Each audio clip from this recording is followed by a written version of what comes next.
frère. Oui. C'est quoi un lien de sang ou une famille de même sang? Écoute cette histoire, tu comprendras. Dans un village, il existait un seul puits. Ce puits faisait la fierté de tout le village. Il ne tarissait jamais et son eau était toujours potable, claire et limpide. Pendant la sécheresse, les gens quittaient des villages environnants pour venir à la recherche de l'eau. Un jour, un fait bizarre a été remarqué. Toute personne qui jette son tire-eau dans le puits voit seule la corde ressortir. Personne ne comprenait ce qui était dans le puits. Certains disaient que c'est peut-être un diable. D'autres disaient non, c'est un châtiment. Il faut faire des offrandes.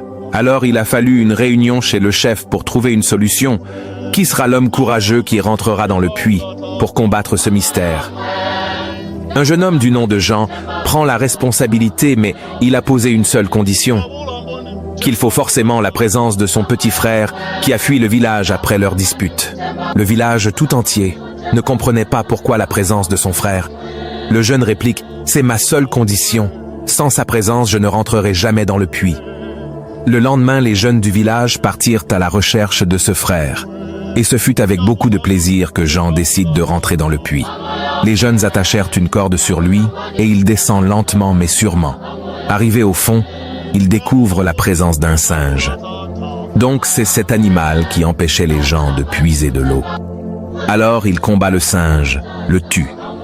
Il le met sur sa tête et il remue la corde. Les jeunes tirent la corde, ils tirent. Et quand ils voient la tête du singe en premier, tous laissèrent la corde et s'enfuient, sauf son frère de sang. Le frère prit la corde et s'éloigna progressivement du puits. De toutes ses forces, il tirait seul et c'est là il remarque que Jean avait mis le singe sur sa tête. C'est un moment fort.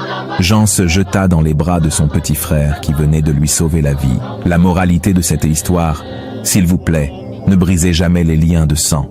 Dans toutes les familles, souvent il y a des disputes, des hauts et des bas. Mais le lien de sang doit être plus fort. Tout se vend au marché. Les voitures, les villas, les voyages, l'or, les beaux habits, mais on ne peut jamais payer un lien de sang.